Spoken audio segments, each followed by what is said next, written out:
Hello प्यारे बच्चों, मैं आपका अंसारी सर आप सभी का आपके अपने YouTube channel the Ansari learning hub में स्वागत करता हूं। पिछली क्लास में हमने 9वीं कक्षा के गणित विषय के द्वितीय अध्याय बहुपद के परिचय के बारे में पढ़ा था। आज हम सब बहुपद के प्रश्नावली 2.1 के सभी महत्वपूर्ण सवालों को हल करेंगे। अगर आप इस चैनल पर नए हैं तो चैनल को सब्सक्राइब कर इस परिवार का हिस्सा जरूर बने। अगर आपको किसी प्रकार का सुझाव देना हो तो आप अपना प्यारा सा कमेंट जरूर दें। आइए अब हम सब प्रश्नावली की तरफ चलते हैं। हमारा पहला सवाल है, निम्नलिखित व्यंजकों में कौन कौन एक चर में बहुपद है। निम्नलिखित व्यंजकों में कौन कौन एक चर में बहुपद है और कौन कौन नहीं, कारण के साथ अपने उत्तर दीजिए। सबसे पहले हम जान लेते हैं कि एक चर में बहुपद का मतलब क्या होता है। अगर कोई बहुपद दिया हुआ है, अगर उसमें सिर्फ एक ही प्रकार के चर राशि का इस्तेमाल किया गया है तो वैसे बहुपद के एक चर में बहुपद कहते हैं। हमारा पहला सवाल है 4x² - 3x + 7। इसमें सिर्फ एक ही चर x का इस्तेमाल किया गया है, अतः सवाल नंबर 1 हमारे एक चर में बहुपद होगा। हमारा दूसरा सवाल है y² + √2। इसमें सिर्फ एक ही प्रकार के बहुपद का इस्तेमाल किया गया है, एक ही प्रकार के चर राशि का इस्तेमाल किया गया है y, अतः सवाल नंबर 2 भी हमारा क्या होगा, एक चर में बहुपद होगा। तीसरा सवाल है 3√t + t√2। जैसा कि आप सभी को पता है, हम 3√t को क्या लिख सकते हैं, 3t के पावर 1/2। 1/2 यानी कि ये यहाँ पे बहुपद का क्या हो गया, पूर्ण घात के रूप में नहीं होकर एक भिन्न के रूप में हो गया। अगर कोई बहुपद भिन्न के रूप में होता है तो वैसे बहुपद को बहुपद नहीं समझा जाता है, तो अतः यह बहुपद नहीं हुआ। चौथा सवाल है हमारा y + 2/y। 2/y यहाँ पे अगर हम इसको लिखें तो 2/y को जब लिखेंगे तो y के पावर -1 हो जाएगा, अतः यह भी हमारा बहुपद नहीं हुआ। पांचवा सवाल है हमारा x के पावर 10 + y³ + t के पावर 50। ये बहुपद तो है, लेकिन चूंकि इसमें x एक अलग चर है, y एक अलग चर है तथा t एक अलग चर है, तो यह एक चर में बहुपद तो नहीं है, लेकिन 3 चर में बहुपद है। ये रहा हमारा पहला सवाल। अब आगे हम बढ़ते हैं हमारे दूसरे सवाल की तरफ। हमारा दूसरा सवाल है, निम्नलिखित में प्रत्येक में x² का गुणक लिखिए। क्या लिखना है हमें, x² का गुणांक लिखना है।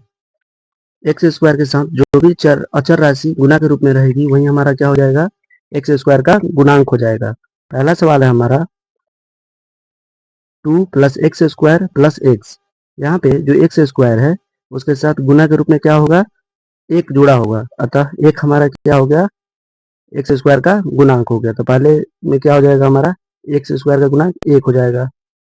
दूसरे सवाल में है 2 - x² + x³। तो x³ से तो हमें कोई मतलब नहीं है, हमें मतलब है -x² से। तो -x² जो लिखा होगा तो -1 × क्या लिखा होगा, x²।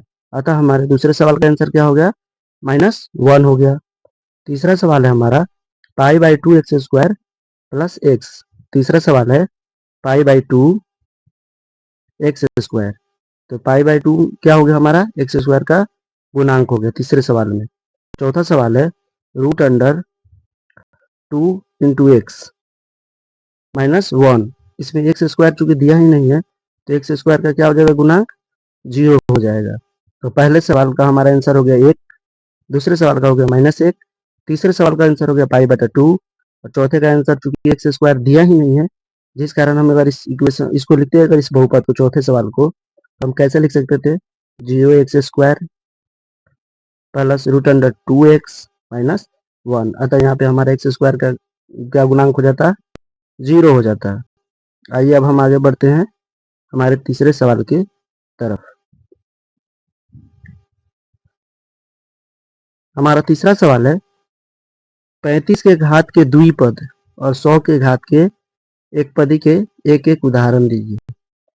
क्या लिखना है, 35 के घात के द्विपद यानी वैसा बहुपद जिसमें कम से कम 2 पद हो। तो कोई सा भी हम क्या कर सकते हैं, लिख सकते हैं। जैसे x के पावर 35 लिखना है हमें, तो हम लिख सकते हैं x के पावर 35 + 4, ये हो जाएगा। आप जो भी चाहें वैसे लिख सकते हैं। अगर हम चाहें तो इसको क्या लिख सकते हैं, 3x के पावर 35 - 4। यहाँ पे 3x के पावर 35 एक पद और -4 2 पद।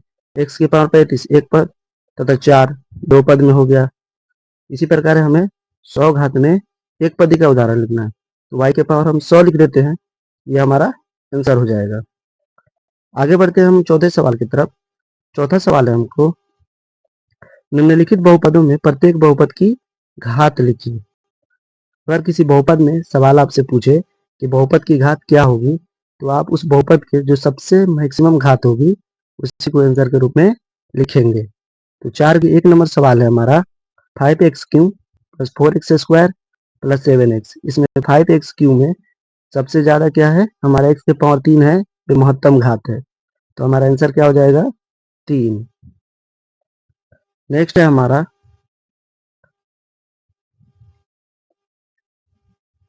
4 माइनस वाई स्क्वायर।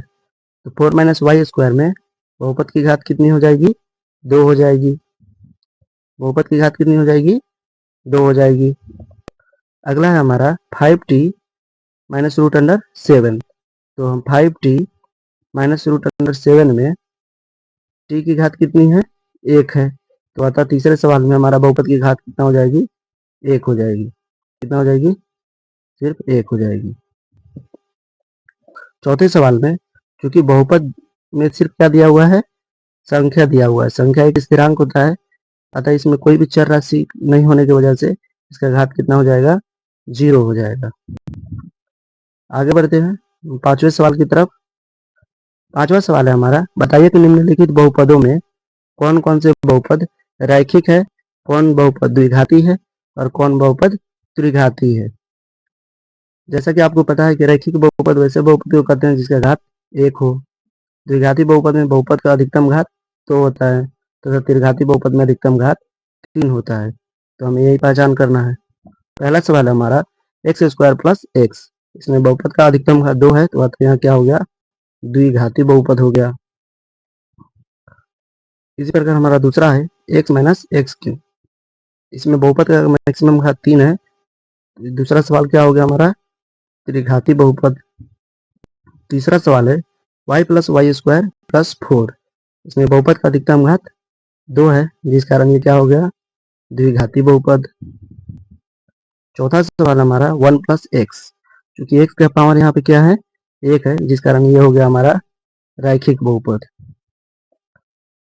पांचवा सवाल है हमारा 3t।